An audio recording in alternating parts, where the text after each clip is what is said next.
ಜಿಪುಣನಾದ ಪಾಪಯ್ಯ ಬೆಳಿಗ್ಗೆ ಬೇಗನೆ ಎದ್ದ. ಇವನು ತುಂಬಾನೇ ಜಿಪುಣ. ಬೆಕ್ಕಿಗೂ ಒಂದಿಡೀ ಊಟ ಇಡದಿಲ್ಲ. ಅವನಿಗೆ ಬೆಳಿಗ್ಗೆ ಬೆಳಿಗ್ಗೆ ಹಸಿವಾಯಿತು. ಏನೋ ಬೆಳಿಗ್ಗೆ ಬೆಳಿಗ್ಗೆ ಹಸಿವಾಗ್ತಿದೆ, ನನಗೆ ಅಂತ ಮನೆಯಲ್ಲಿ ಅಡಿಗೆ ಮಾಡಿ ಹಾಕಕ್ಕೆ ಯಾರೂ ಇಲ್ಲ. ಸರಿ, ಊರೊಳಗೆ ಹೋಗ್ತೀನಿ, ಯಾರಾದ್ರೂ ಅಡಿಗೆ ಮಾಡಿ ಇಟ್ಟಿರ್ತಾರೆ, ಯಾರಾದ್ರೂ ನಂಗೆ ಊಟ ಕೊಡಲ್ವಾ ಹಾಗೆ ಅನ್ಕೊಂಡು ಊರೊಳಗೆ ಹೋದ. ಇವ್ರ ಮನೆಯಲ್ಲಿ ಏನೋ ಅಡಿಗೆ ಮಾಡ್ತಾ ಇದ್ದಾರೆ. ಈ ಸುವಾಸನೆ ನೋಡುವಾಗ ಸೀಗಡಿ ಮೀನಿನ ಸಾರು ರೀತಿ ಇದೆ. ಹಬ್ಬ, ಇವ್ರ ಮನೆಗೆ ಹೋಗಿ ಚೆನ್ನಾಗಿ ಊಟ ಮಾಡ್ಬೇಕು. ಇವ್ರ ಮನೆಗೆ ಹೇಗೆ ಹೋಗೋದು ಹಾಗೆ ಅಂತ ಆಲೋಚನೆ ಮಾಡುವಾಗ ಅವನಿಗೊಂದು ಐಡಿಯಾ ಬಂತು. ಅಡಿಗೆಯನ್ನು ಮಾಡುತ್ತಾ ಪಾಪಯ್ಯನನ್ನು ನೋಡಿದ್ಲು ಸಾವಿತ್ರಿ. ಅಯ್ಯಯ್ಯೋ, ಏನಿವ್ನು ಬೆಳಿಗ್ಗೆ ಆಗ್ತಾ ಇದ್ದಂಗೆ ಬಂದು ನನ್ ಮನೆ ಮುಂದೆ ನಿಂತಿದ್ದಾನೆ. ನನ್ ಮನೆಯಲ್ಲಿ ಸೀಗಡಿ ಮೀನು ಸಾರು ಅಂತ ಇವನಿಗೆ ಗೊತ್ತಾಗ್ಬಿಡ್ತಾ? ಅಯ್ಯೋ, ಇವಾಗ ಏನ್ ಮಾಡೋದು ಹಾಗೆ ಅಂತ ಮನೆಯೊಳಗಿಂದ ಗಂಡನನ್ನು ಕರೆದ್ಲು. ಮಾವಾ ಮಾವಾ ಬನ್ನಿಪ್ಪ ಒಂದ್ಸಲ. ಅಯ್ಯೋ, ಏನೇ ನಿನ್ ತಲೆನೋವು? ನಿನ್ ತಲೆ ಮೇಲೆ ಏನೋ ಗುಡುಗು ಬಿದ್ದಂಗ ಆಡ್ತಾ ಇದ್ದೀಯಾ? ಏನು ಆ ಪಾಪಯ್ಯ ಏನೋ ಮನೆಯೊಳಗೆ ನುಗ್ಗಿದ ರೀತಿ ಆಡ್ತಾ ಇದೀಯಾ? ನುಗ್ಗಿದೇನು? ಅಲ್ಲಿ ನೋಡಿ, ನಾವು ಸೀಗಡಿ ಮೀನು ಸಾರು ಮಾಡಿರೋದು ಅವನಿಗೆ ಗೊತ್ತಾಗಿದೆ, ಅದಕ್ಕೆ ನಿಂತಿದ್ದಾನೆ. ಅಯ್ಯಯ್ಯೋ, ಇವನ್ ಮಾತ್ರ ನಮ್ಮನೆಯೊಳಗೆ ಬಂದು ಊಟ ಮಾಡಿದ್ರೆ ಆಮೇಲೆ ನಮಗೆ ತಿನ್ನಕ್ಕೆ ಒಂದು ಇಡಿ ಕೂಡ ಇರಲ್ಲ. ಸರಿ, ನೀನೋಗಿ ತೆಗ್ದಿಡು, ನಾನು ಅವನ್ನ ಕಳಿಸಿ ಬರ್ತೀನಿ ಹಾಗೆ ಅಂತ ಹೇಳ್ತಾ ಇದ್ದಂಗೆ ಅವನು ಮನೆ ಬಾಗಿಲಲ್ಲೇ ನಿಂತ್ಕೊಂಡು ಎಲ್ಲ ವಿಚಾರವನ್ನು ಕೇಳಿಕೊಂಡ. ಓಹೋ, ನನ್ನನ್ನು ಬೆರೆಸುವ ನಾಟಕ ಮಾಡ್ತಾ ಇದ್ದೀರಾ? ಇರಿ ಇರಿ, ನಾನು ಯಾರು ಅಂತ ತೋರಿಸ್ತೀನಿ. ಹೇಗಾದ್ರೂ ನಿಮ್ಮ ಮನೆಯೊಳಗೆ ಬಂದು ಆ ಊಟನ ಮಾಡೇ ಮಾಡ್ತೀನಿ. ಹೀಗೆ ಮನೆ ಬಾಗಿಲಲ್ಲಿ ನಿಂತು ಆಲೋಚನೆ ಮಾಡಲು ಆರಂಭಿಸಿದ. ಆನಂತರ ಅವನಿಗೆ ಒಂದು ಆಲೋಚನೆ ಬಂತು. ಓಹೋ, ಇವರು ಹೊಲವನ್ನು ಬಾಡಿಗೆಗೆ ತಗೊಂಡಿದ್ರಲ್ವಾ, ಈ ಸಲ ಒಳ್ಳೆ ಲಾಭ ಬಂದಿರುತ್ತೆ, ಅದಕ್ಕೆ ಚೆನ್ನಾಗಿ ಅಡುಗೆ ಮಾಡ್ತಿದ್ದಾರೆ. ಸರಿ, ಇವ್ರು ಹೇಗೋ ಬಾಡಿಗೆನ ಕೊಟ್ಟಿರೋದಿಲ್ಲ. ಇವಾಗನೇ ಭೂಷಣಯ್ಯನ ಮನೆಗೆ ಹೋಗಿ ವಿಚಾರವನ್ನು ಹೇಳ್ತೀನಿ. ಪಾಪಯ್ಯನನ್ನು ನೋಡಿದ ತಕ್ಷಣ, ಏನು ಪಾಪಯ್ಯ, ಏನ್ ವಿಚಾರ? ಏನೂ ಇಲ್ಲಯ್ಯ, ಆ ಸಿದ್ದಯ್ಯನಿಗೆ ನೀವು ಬಾಡಿಗೆಗೆ ಹೊಲವನ್ನು ಕೊಟ್ಟಿದ್ರಲ್ವಾ, ಬಾಡಿಗೆನ ಕೊಟ್ರಾ? ಇಲ್ಲ ಇಲ್ಲ, ಕೊಡ್ಲಿಲ್ಲ. ಅವರು ಬಾಡಿಗೆನ ಕೊಡ್ಲಿಲ್ಲ. ನಾನು ಹೋಗಿ ಕೇಳೋಣ ಅನ್ಕೊಂಡಿದ್ದೆ, ಅಷ್ಟರಲ್ಲಿ ನೀನೇ ಬಂದೆ. ಸರಿ ಬಾ ಹೋಗೋಣ. ಹೌದಾ ಅಯ್ಯ, ಕೊಡ್ಲಿಲ್ವಾ? ಆದ್ರೆ ಅವರು ನಿಮಗೆ ಕೊಡಬೇಕಾದ ಹಣವನ್ನು ಕೊಡದೆ ರುಚಿ ರುಚಿಯಾಗಿ ಅಡಿಗೆ ಮಾಡಿ ತಿಂತಿದ್ದಾರೆ. ಸರಿ ಬನ್ನಿ ಹೋಗೋಣ. ಸರಿ ಪಾಪಯ್ಯ, ಹಾಗಾದ್ರೆ ಇವಾಗ್ಲೇ ಹೋಗಿ ಅವ್ರ ಮನೆಗೆ ಹೋಗಿ ಕೇಳ್ತೀನಿ. ಸರಿ ಅಯ್ಯ, ಒಬ್ರೇ ಹೋಗ್ತೀರಾ? ನಿಮ್ ಜೊತೆ ನಾನು ಬರ್ತೀನಿ. ಹೌದಾ, ನೀನು ಬರ್ತೀಯಾ? ಬಾ, ಹಾಗಾದ್ರೆ ಇಬ್ರು ಹೋಗೋಣ ಹಾಗೆ ಅಂತೇಳಿ ಅವನ ಮನೆಗೆ ಹೋದ್ರು. ಆಗಷ್ಟೇ ಸಿದ್ದಯ್ಯ ಸಾವಿತ್ರಿ ಊಟ ಮಾಡ್ಲಿಕ್ಕೆ ಅಂತ ಎಲ್ಲವನ್ನೂ ಸಿದ್ಧ ಮಾಡಿ ಇಟ್ಟಿದ್ರು. ಏನಯ್ಯ, ನೀವೇ ಬಂದಿದ್ದೀರಾ? ಏನಿಲ್ಲಪ್ಪ, ನೀನು ಬಾಡಿಗೆ ಹಣನ ಕೊಡ್ಲಿಲ್ಲ ಅಲ್ವಾ, ಅದಕ್ಕೋಸ್ಕರ ಬಂದೆ. ನೀವೇನೋ ಊಟ ಮಾಡ್ತಾ ಇದ್ದೀರಾ. ಸಾವಿತ್ರಮ್ಮ ಏನೋ ಅಡಿಗೆ ಮಾಡಿದ್ದಾರೆ ಅನ್ಸುತ್ತೆ. ಹೌದು ಯಜಮಾನ್ರೆ, ಸೀಗಡಿ ಮೀನು ಸಾರು ಮಾಡಿದಾಳೆ. ಬನ್ನಿ ನೀವು ಕೂತ್ಕೊಳ್ಳಿ. ಸಾವಿತ್ರಿ, ಅಯ್ಯನವರಿಗೂ ಪಾಪಯ್ಯನಿಗೂ ಊಟವನ್ನು ಬಡಿಸು. ಇಲ್ಲ ಇಲ್ಲ, ಪರವಾಗಿಲ್ಲ, ನಾನು ಮನೆಗೆ ಹೋಗಿ ಊಟ ಮಾಡ್ಕೋತೀನಿ ಹಾಗೆ ಅಂತ ಹೇಳಿದಾಗ ಸಾವಿತ್ರಿ ಸಂತೋಷಪಟ್ಟು, ஓஹோ, இந்த பாப்பையா எங்ககிட்ட கேட்டா எறா குழம்புல சாப்பாடு கொடுக்க மாட்டோம் அப்படின்னு போய் ஐயாவையே கூட்டிக்கிட்டு வந்திருக்கானா? ஐயா சாப்பாடு வேண்டான்னு சொல்லிட்டாருல, அப்போ எறா குழம்ப நாளைக்கு வரைக்கும் வச்சு சாப்பிடலாம். ಅಯ್ಯ, ಏನಯ್ಯ, ಸಿದ್ದಯ್ಯ ಅತ್ತಿಗೆ ಊಟ ಮಾಡಿ ಅಂತ ಪ್ರೀತಿಯಿಂದ ಕೇಳುವಾಗ ಬೇಡ ಅಂತ ಹೇಳ್ತಾ ಇದ್ದೀರಾ? ಅತ್ತಿಗೆ ಊಟ ಬಡಿಸಿ. ಆಗ ಸಾವಿತ್ರಿಗೆ ಏನು ಮಾಡಲು ಸಾಧ್ಯವಾಗದೆ ಊಟವನ್ನು ಬಡಿಸಿದ್ಲು. ಹೀಗೆ ಅವರಿಗೆ ಊಟವನ್ನು ಹಾಕಿಕೊಟ್ಟ ತಕ್ಷಣ ಪಾಪಯ್ಯ ಏನು ಆಲೋಚನೆ ಮಾಡದೆ ಊಟವನ್ನು ಮಾಡ್ತಾ ಇದ್ದ. ಹೀಗೆ ಮತ್ತೆ ಅತ್ತಿಗೆ ಇನ್ನೊಂಚೂರು ಊಟವನ್ನು ಬಡಿಸಿ ಹಾಗೆ ಅಂತ ಕೇಳಿ ಮತ್ತೆ ಕೂಡ ಹಾಕಿಸ್ಕೊಂಡ. ಸಾವಿತ್ರಿ ಕೂಡ ಏನು ಮಾಡಲು ಸಾಧ್ಯವಾಗದೆ ತಂದು ಕೊಟ್ಟು ಎಲ್ಲವನ್ನು ಖಾಲಿ ಮಾಡಿದ ಪಾಪಯ್ಯ. ಹೀಗೆ ಗಂಡ ಹೆಂಡತಿಗೆ ಏನು ಕೂಡ ಬಾಕಿ ಇಡದೆ ಎಲ್ಲವನ್ನು ತಿಂದು ಖಾಲಿ ಮಾಡಿದ್ರು. ಆನಂತರ ಹೋಗಿ ಬರ್ತೀವಿ ಅಂತ ಹೊರಟು ಹೋದ್ರು. ಸರಿ, ಹಾಗಾದ್ರೆ ನಾವಿನ್ನು ಹೊರಡ್ತೀವಿ ಹಾಗೆ ಅಂತ ಹೇಳಿ ಅವರು ಹೊರಡುವಾಗ ಪಾಪಯ್ಯ ಕೂಡ ಹಿಂದೆನೇ ಎದ್ದು ಹೋದ. ಅಯ್ಯ, ಊಟ ತುಂಬಾ ಚೆನ್ನಾಗಿತ್ತಲ್ವಾ? ಹೌದು ಪಾಪಯ್ಯ, ಸಾವಿತ್ರಮ್ಮ ತುಂಬಾ ಚೆನ್ನಾಗಿ ಅಡಿಗೆ ಮಾಡಿದ್ರು. ಇವತ್ತು ಇಷ್ಟು ಚೆನ್ನಾಗಿರುವ ಊಟ ಮಾಡಿದೀರಾ, ನಾನ್ ನಿಮ್ಗೆ ತಿನ್ಸಿದೀನಿ, ನಂಗೊಂದು 10 ರೂಪಾಯಿ ಕೊಡ್ಬಾರ್ದಾ? ಹೀಗೆ ಪಾಪಯ್ಯ ಕೇಳಿದ ತಕ್ಷಣ ಭೂಷಣಂ ಅವರ ಜೋಬಿನಿಂದ ಹಣವನ್ನು ತೆಗೆದು ಕೊಟ್ರು. ಪರವಾಗಿಲ್ಲ ಪಾಪಯ್ಯ, ನೀನ್ ತುಂಬಾನೇ ಬುದ್ಧಿವಂತ. ಯಾ, ನನಗೆ ಅಷ್ಟೊಂದು ಬುದ್ಧಿ ಇದ್ದಿದ್ರೆ ನಾನ್ ಯಾಕೆ ಇಲ್ಲಿರ್ತೀನಿ, ಆಕಾಶದಲ್ಲಿ ಹಾರಾಡ್ತಾ ಇದ್ದೆ. ಸರಿ ಸರಿ, ನಾನು ನಿಮ್ ಜೊತೆ ಇನ್ನೂ ಮಾತಾಡ್ಕೊಂಡು ಇಲ್ಲೇ ಇದ್ರೆ ನನ್ ಜೋಬ್ನ ನೀನು ಖಾಲಿ ಮಾಡಿಬಿಡ್ತೀಯಾ? ಸರಿ, ನಾನಿನ್ನು ಹೊರಡ್ತೀನಿ. ಸರಿ ಅಯ್ಯ, ನೀವಿನ್ನು ಹೊರಡಿ. ಹಾಗೆ ಭೂಷಣಂ ಅಲ್ಲಿಂದ ಹೊರಟು ಹೋದ್ರು. ಅರೆ, ಹೊಟ್ಟೆ ತುಂಬಾ ಊಟ ಮಾಡಿ ಆಯ್ತು, ಇವಾಗ ಏನ್ ಮಾಡೋದು? ಮನೆಗೆ ಹೋಗಿ ಚೆನ್ನಾಗಿ ಒಂದು ನಿದ್ರೆ ಮಾಡ್ತೀನಿ. ಹೀಗೆ ಸಿದ್ದಯ್ಯ ಮನೆಯೊಳಗೆ ಬಂದು ಚೆನ್ನಾಗಿ ಮಲಗಿ ನಿದ್ರೆ ಮಾಡೋಣ ಅಂತ ನಿದ್ರೆ ಮಾಡಿದ್ನೋ ಇಲ್ವೋ, ಆವಾಗ ಅವನ ತಾಯಿ ಶಾಂತಮ್ಮನ ಕನ್ಸು ಬಂತು. ಇಲ್ ನೋಡಪ್ಪ, ನನ್ನ ಕೊನೆಯ ಆಸೆ ಕಾಸಿಗೆ ಹೋಗ್ಬೇಕು ಅಂತ ಇತ್ತು, ಆದ್ರೆ ಅದು ನಡೆಯದೇನೆ ನಾನು ತೀರ್ಕೊಂಡ್ಬಿಟ್ಟೆ. ನನ್ನ ಅಸ್ಥಿಯನ್ನಾದ್ರೂ ಕಾಶಿಯಲ್ಲಿ ಬೆರೆಸ್ಬಿಡೋ, ಆಗ ಮಾತ್ರ ನನ್ನ ಆತ್ಮಕ್ಕೆ ಶಾಂತಿ ಸಿಗೋದು. ಹೀಗೆ ಪಾಪಯ್ಯನಿಗೆ ಕನಸು ಬಿದ್ದ ತಕ್ಷಣ ಅವನು ನಿದ್ರೆಯಿಂದ ಎದ್ದು ಬಿಟ್ಟ. ಆ ನಂತರ ಅವನ ತಾಯಿಯ ಫೋಟೋ ಮುಂದೆ ಬಂದು ನಿಂತು ಹಳೆಯದನ್ನು ಯೋಚಿಸಲಾರಂಭಿಸಿದ. ಪಾಪಯ್ಯ, ನಾವು ಬೇಗ ಕಾಶಿಗೆ ಹೋಗ್ಬೇಕು, ಅದಕ್ಕೆ ಬೇಕಾದ ಸಿದ್ಧತೆ ಮಾಡು. ಸರಿಯಮ್ಮ.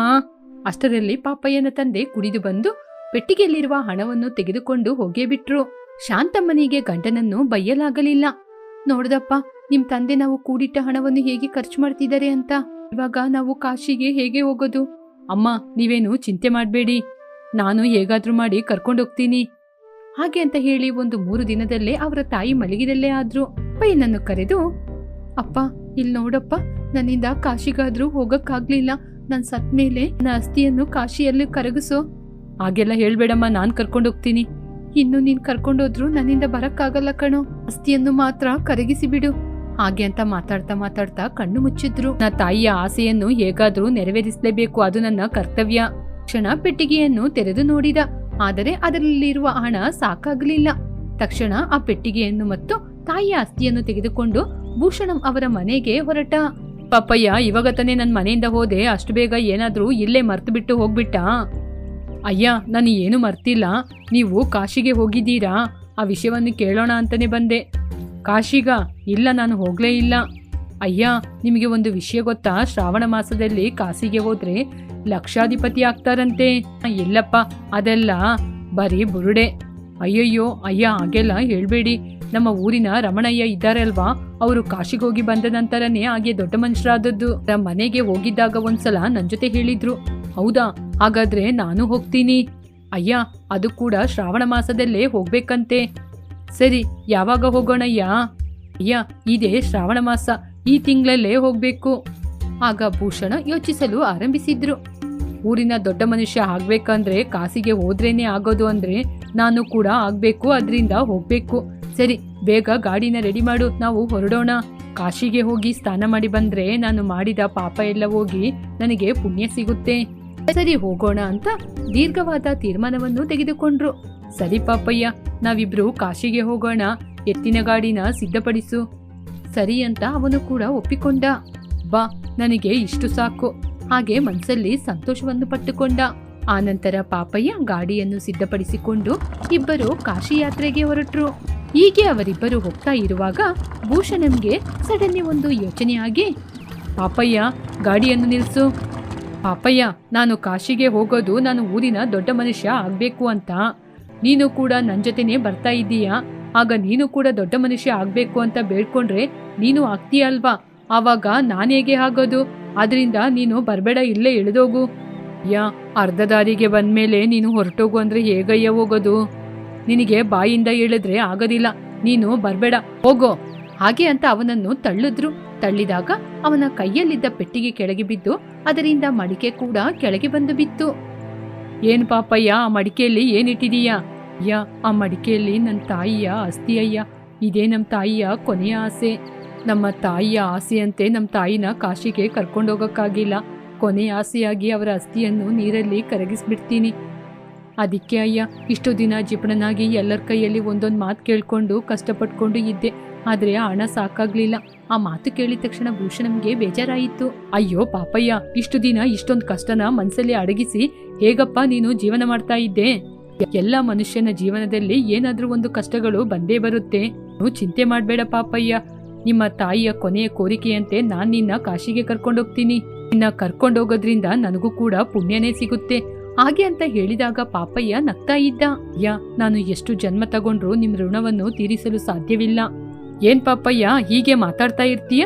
ಅಥವಾ ನಾನೊಬ್ನೇ ಕಾಶಿಗೆ ಹೋಗಿ ಬರೋದಾ? ಅಯ್ಯ, ಇಲ್ಲ ಅಯ್ಯ, ನಾನು ಕೂಡ ನಿಮ್ ಜೊತೆ ಬರ್ತೀನಿ.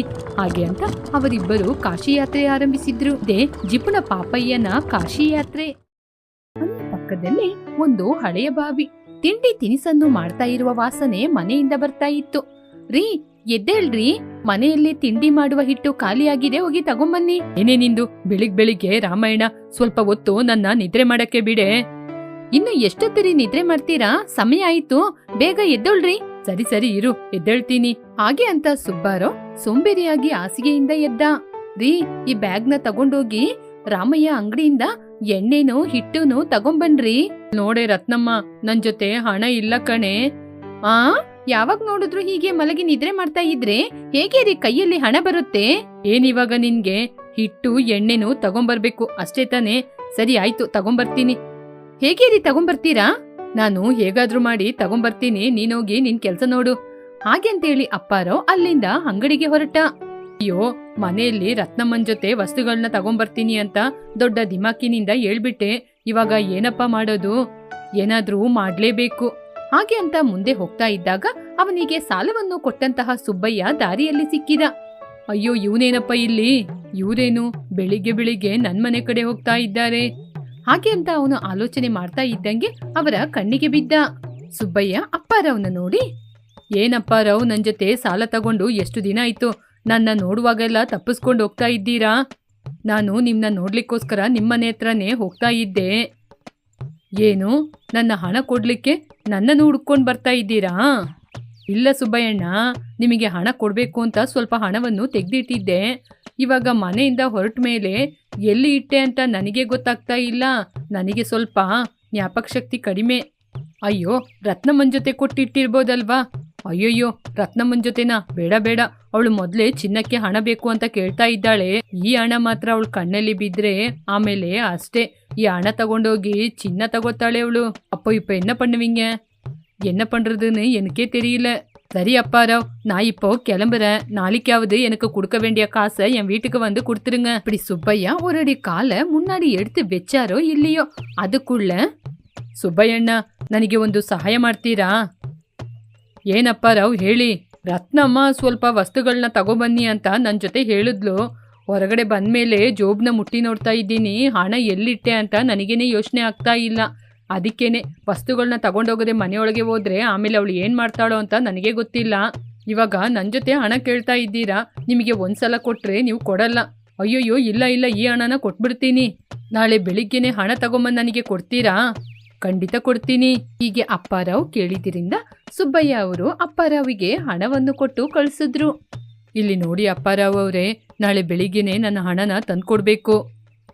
ಸರಿ ಸರಿ, ಖಂಡಿತವಾಗಿ ನಾಳೆ ಬೆಳಿಗ್ಗೆನೆ ಈ ಹಣ ಜೊತೆಗೆ ಅದನ್ನು ತಂದ್ಕೊಡ್ತೀನಿ. ಹಬ್ಬ, ಹೇಗೋ ಇವ್ರ ಕೈಯಿಂದ ತಪ್ಪಿಸ್ಕೊಂಡೆ. ಒಂದು ಕಡೆ ಸಾಲದವರ ತೊಂದರೆ, ಇನ್ನೊಂದು ಕಡೆ ನನ್ನ ಹೆಂಡತಿಯ ತೊಂದರೆ. ಒಳ್ಳೆ ತಲೆನೋವು. ಇವತ್ತಿಗೆ ಹೇಗೋ ಸರಿ ಆಯ್ತು, ನಾಳೆ ಏನು ಮಾಡೋದು? ಸರಿ, ಈ ಹಣನ ಹೀಗೇನೆ ಇಟ್ಕೊಂಡು ರಾಮಯ್ಯನ ಜೊತೆ ಹೋಗಿ ಸಾಲ ಕೇಳ್ತೀನಿ. ಕೊಟ್ರೆ ತಗೊಳ್ತೀನಿ, ಇಲ್ಲದಿದ್ರೆ ಹಣ ಕೊಟ್ಟು ತಗೋತೀನಿ. ಹಾಗೆ ಹೇಳ್ಕೊಂಡು ರಾಮಯ್ಯನ ಅಂಗಡಿಗೋದ. ಅಯ್ಯಯ್ಯೋ ಅಪ್ಪಾರಾವ್ ಅವರೇ, ಎಷ್ಟು ದಿನ ಆಯ್ತು ನಿಮ್ನ ನೋಡಿ. ಆವತ್ತು ವಸ್ತುಗಳನ್ನ ತಗೊಂಡೋಗಿ ಹಣ ಕೊಡ್ತೀನಿ ಅಂತ ಹೋದವರು. ಅಯ್ಯೋ ರಾಮಯ್ಯನವರೇ, ನಿಮ್ಮ ಮಾತು ಕೇಳುವಾಗ ಸತ್ತೋದ ನನ್ನ ತಮ್ಮ ಯೋಚನೆಗೆ ಬರ್ತಾನೆ. ಈ ಬ್ಯಾಗ್ ಕೊಡ್ತೀನಿ, ಇದರಲ್ಲಿ ಎಣ್ಣೆನು ಹಿಟ್ಟನ್ನು ಹಾಕಿಕೊಡಿ. ಹೌದಾ, ಹಣ ಎಲ್ಲಿದೆ? ಏನ್ ರಾಮಯ್ಯ, ನಾನು ಈ ಊರಿನವಂತಾನೆ, ಹಣನ ಏನು ಎತ್ಕೊಂಡು ಹೋಗ್ಬಿಡ್ತೀನಾ? ಆವತ್ತು ಕೂಡ ನೀವು ಹೀಗೇನೆ ಹೇಳಿ ವಸ್ತುಗಳನ್ನ ತಗೊಂಡೋದ್ರಿ. ಅಯ್ಯಯ್ಯೋ, ಇವಾಗ ನಾನು ನಿನ್ನ ಜೊತೆ ಸಾಲನ ಕೇಳ್ತಾ ಇಲ್ಲ. ನನ್ನ ಮೇಲೆ ನಂಬಿಕೆ ಇಟ್ಟು ಕೊಡು, ನಾಳೆನೆ ಬಡ್ಡಿ ಅಸಲು ತೀರಿಸ್ಬಿಡ್ತೀನಿ. ಬಾಯಿ ಎತ್ತಿದ್ರೇನೆ ನಿಮ್ಮ ಬಾಯಲ್ಲಿ ಸಾಲನೇ ಕೇಳಕ್ ಬರೋದು, ಬೇರೆ ಮಾತೇ ಇಲ್ಲ. ಇಲ್ಲಿ ನೋಡ್ರ ರಾಮಯ್ಯ, ನಿನ್ನ ಜೊತೆ ಹೇಳಕ್ಕೇನು, ವಸ್ತುಗಳನ್ನ ಮಾತ್ರ ಮನೆಗೆ ತಗೊಂಡೋಗೋದಿದ್ರೆ ಆಮೇಲೆ ನನ್ನ ಹೆಂಡತಿ ರತ್ನಮ್ಮ ನನ್ನ ಮನೆಯೊಳಗೇನೆ ಸೇರ್ಸೋದಿಲ್ಲ. ಓಹೋ ಹಾಗೇನಾ? ಹಾಗಾದ್ರೆ ರತ್ನಮ್ಮ ಮನೆಯೊಳಗೆ ಸೇರ್ಸಲ್ವಾ? ನಿಮ್ಮ ಮುಖ ನೋಡಿದ್ರೂ ನನಗೆ ಬೇಜಾರೇ ಆಗ್ತಾ ಇದೆ. ಸರಿ, ಇವತ್ತು ತಗೊಂಡೋಗಕ್ಕೆ ಹಣನ ನಾಳೆ ಬೆಳಿಗ್ಗೆನೆ ತಗೊಂಬಂದು ಕೊಟ್ಬಿಡ್ಬೇಕು, ಇಲ್ಲದಿದ್ರೆ ಇನ್ ಮುಂದೆ ಕೊಡದೇ ಇಲ್ಲ. ತುಂಬಾ ಧನ್ಯವಾದಗಳು ರಾಮಯ್ಯ, ನಿಮ್ನ ನೋಡಿದ್ರೆ ದೇವ್ರನ್ನ ನೋಡುವ ರೀತಿ ಇದೆ. ನಾನೇನು ಸುಮ್ಮನೆ ಕೊಡ್ತಾ ಇಲ್ಲ, ಸಾಲವಾಗಿಯೇ ಕೊಡ್ತಿದ್ದೀನಿ. ಅದಕ್ಕೆ ಕಣಪ್ಪ ನಾನು ತಗೊಂಡೋಗ್ತಾ ಇದ್ದೀನಿ. ಹಾಗೆ ಹೇಳಿ ಅಪ್ಪಾರಾವ್ ವಸ್ತುಗಳನ್ನ ತಗೊಂಡು ಅಲ್ಲಿಂದ ಹೊರಟು ಮನೆಗೆ ಬಂದ. ರತ್ನಮ್ಮ, ರತ್ನಮ್ಮ, ಬಂದ್ರಾರಿ? ಮನೆಗೆ ಬೇಕಾದ ಎಣ್ಣೆ ಹಿಟ್ಟು ಜೊತೆಗೆ ಮನೆಗೆ ಬೇಕಾದ ವಸ್ತುಗಳನ್ನ ತಂದಿದ್ದೀನಿ. ದುಡ್ಡಿಲ್ಲ ಅಂತ ಹೋದ್ರಿ, ಇವಾಗ ಹೆಂಗೆ ಬಂತು? ಮನೆಗೆ ಬೇಕಾದ ವಸ್ತುಗಳನ್ನ ತಂದು ಕೊಟ್ಟಿದ್ದೀನಿ. ಇಷ್ಟು ಸಾಕಾಗಲ್ವಾ? ಸುಳ್ಳು ಹೇಳಿ ತಗೊಂಬಂದ್ರ? ನಾಟಕದ ಮಾತನ್ನು ಆಡಿ ತಗೊಂಬಂದ್ರ? ನಾಟಕ ಮಾಡೋದು ನನ್ನ ಕೆಲ್ಸನಾ? ಸರಿ ಸರಿ, ನನಗೆ ಬೇಕಾಗಿದ್ದು ವಸ್ತುಗಳು ಅದು ಬಂತಲ್ವಾ, ನಾನು ಕೆಲಸ ನೋಡ್ತೀನಿ. ಸರಿ, ನಿನಗೆ ಬೇಕಾದ ವಸ್ತುಗಳನ್ನ ತಂದು ಕೊಟ್ಟಾಯ್ತಲ್ವಾ, ನಾನೋಗಿ ನಿದ್ರೆ ಮಾಡ್ತೀನಿ. ಹಾಗೆ ಅಂತ ಹೇಳ್ತಾ ಇರುವಾಗ ಹೊರಗಿಂದ ಯಾರೋ ಕರೆದ್ರು. ಅಲ್ಲಿ ನೋಡಿ, ಸಾಲದವ್ರು ಯಾರೋ ಕರೀತಿದ್ದಾರೆ. ಆ ಧ್ವನಿ ಕೇಳಿದ್ರೆ ಮಲ್ಲೇಶಮ್ಮಗೆ ಅನ್ಸುತ್ತೆ. ಬಿಸಿಲು ಕಾಲದಲ್ಲಿ ಕೆಲ್ಸಕ್ಕೆ ಬರ್ತೀನಿ ಅಂತ ಸಾಲ ತಗೊಂಡಿದ್ದೆ, ಅವನ್ ಧ್ವನಿಯೇ ಕೇಳಿಸ್ತಿದೆ, ಅವನೇ ಅನ್ಸುತ್ತೆ. ಅಯ್ಯೋ, ಎಲ್ಲ ಸಾಲದವರು ಇವತ್ತೇ ಬರ್ಬೇಕಾಗಿತ್ತಾ? ಏನಪ್ಪ ರಾವ್, ನನ್ ಜೊತೆ ತಗೊಂಡಿರುವ ಸಾಲದ ಹಣವನ್ನು ಮರ್ತೇ ಬಿಟ್ಟಿದೀಯಾ? ಹಾಗೆ ಅಂತ ಸ್ವಲ್ಪ ಕೋಪದಿಂದ ಕೇಳಿದ. ಅಯ್ಯೋ ಮಲ್ಲೇಶಂ, ಇವಾಗಷ್ಟೇ ನಿಮ್ ಮನೆಗೆ ಬರೋಣ ಅಂತ ಹೊರಟಿದ್ದೆ. ಹೌದೌದು, ನಾನ್ ಬರುವ ಪ್ರತಿಯೊಂದು ದಿನನೂ ನೀವು ಈ ರೀತಿಯೇ ಹೇಳೋದು. ಕೆಲ್ಸಕ್ಕೆ ಬರ್ತೀನಿ ಅಂತ ಸುಳ್ಳೇಳಿ ನನ್ನ ಜೊತೆ ಹಣ ತಗೊಂಡ್ರಲ್ವಾ? ಅದೆಲ್ಲ ಯೋಚನೆ ಇದೆ. ನಿಮಗೆ ಹಣ ಕೊಡೋಣ ಅಂತ ನಿಮ್ಮ ಮನೆ ಹತ್ರ ಬಂದೆ, ಆದರೆ ಜೋಬಲ್ಲಿ ಹಣನೇ ಇಲ್ಲ. ಏನಪ್ಪ ರಾವ್, ಯಾವಾಗ ನೋಡಿದ್ರು ಹಣ ಇಲ್ಲ ಹಣ ಇಲ್ಲ ಅಂತ ಹೇಳ್ತಾನೆ ಇರ್ತೀಯಾ? ಇದೇನು ನಿನ್ನ ನಾಟಕನಾ?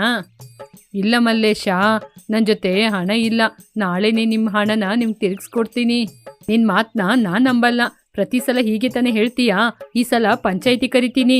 ಇಲ್ಲಿ ನೋಡಿ ಮಲ್ಲೇಶನವರೇ, ನಾಳೆನೇ ನಿಮ್ಮ ಹಣನ ಕೊಟ್ಬಿಡ್ತೀನಿ. 100 6 600 ನಾಳೆನೇ ಕೊಟ್ಬಿಡ್ತೀನಿ. ಇಲ್ಲ ಅಪ್ಪಾರಾವ್ ಅವರೇ, ಇವಾಗ ನಾನು ಹಣನ ಕೊಟ್ರೆ ನೀವು ಬಚಾವ್, ಇಲ್ಲದಿದ್ರೆ ಪಂಚಾಯಿತಿಗೆ ಹೋಗ್ತೀನಿ. ಹಾಗೆ ಹೇಳಿ ಅಪ್ಪಾರಾವ್ ಬೆಳಿಗ್ಗೆ ಸುಬ್ಬಯ್ಯನ ಕೈಯಿಂದ ತೆಗೆದುಕೊಂಡ ಹಣವನ್ನು ಮಲ್ಲೇಶನಿಗೆ ಕೊಟ್ಟ. ಇಲ್ಲಿ ನೋಡು ಅಪ್ಪಾರಾವ್, ನನಗೆ ಕೊಡಬೇಕಾದ ಎಲ್ಲ ಹಣವನ್ನು ಕೊಡಿ, ಇಲ್ಲದಿದ್ರೆ ಪಂಚಾಯಿತಿನ ಕರಿತೀನಿ. ಇಲ್ಲ ಮಲ್ಲೇಶಂ, ನಿಮಗೆ ಸೇರಬೇಕಾದ ಹಣವನ್ನು ನಾಳೆನೇ ಏನಾದರೂ ಕೊಟ್ಬಿಡ್ತೀನಿ. ಹೀಗೆ ಎಷ್ಟೇ ಬೇಡಿಕೊಂಡ್ರು ಮಲ್ಲೇಶಂ ಒಪ್ಪಲಿಲ್ಲ.